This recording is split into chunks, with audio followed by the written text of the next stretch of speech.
બધી જેવું તારામાં છે કે નહીં? આજે શનિવાર છે, આજે તેલ નખાય? મને પૂછ્યા વગર તેલ બેલ નાખતી નહીં હવે તું.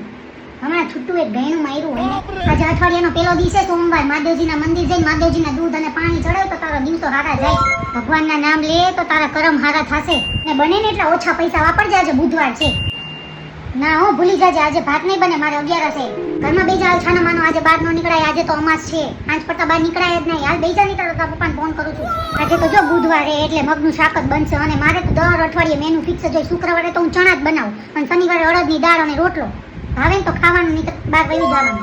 આજે તો શિવરાત્રી છે, તું રહી લે ને તો મારે બીજું રાંધવું નહીં. સામાન ખીચડીને બટેકાનું શાક બનાવીને પતી જાય ટૂંકમાં. પેલા આજે શનિવારે તને કઈ ખબર નથી પડતી કે ઘરમાં નવા ચપ્પલ લઈ આવાય? પનોતી આવે, પનોતી જ્યાંથી લાવ્યો ને પાછા દઈ આવ. જા કઈ આવ, મારી મમ્મીએ ના પાડી. જા લગી તારા પાસે ચપ્પલ હોય ને ત્યાં લગી ઘરમાં નો આવતો. જા, આજે મોટી 11 છે, તું રહી લે. રેવાથી પેટ સારું થાય. આ તો આખો દી ખા જ કરવાનું. એક દી નો ખાવ તો એમાં કઈ થઈ ન જાય. અને એ બધું 11 ને એ બધું રહેવું તો બહુ સારું. તારા જરાક 2-3 પાપ જે ઓછા થાય.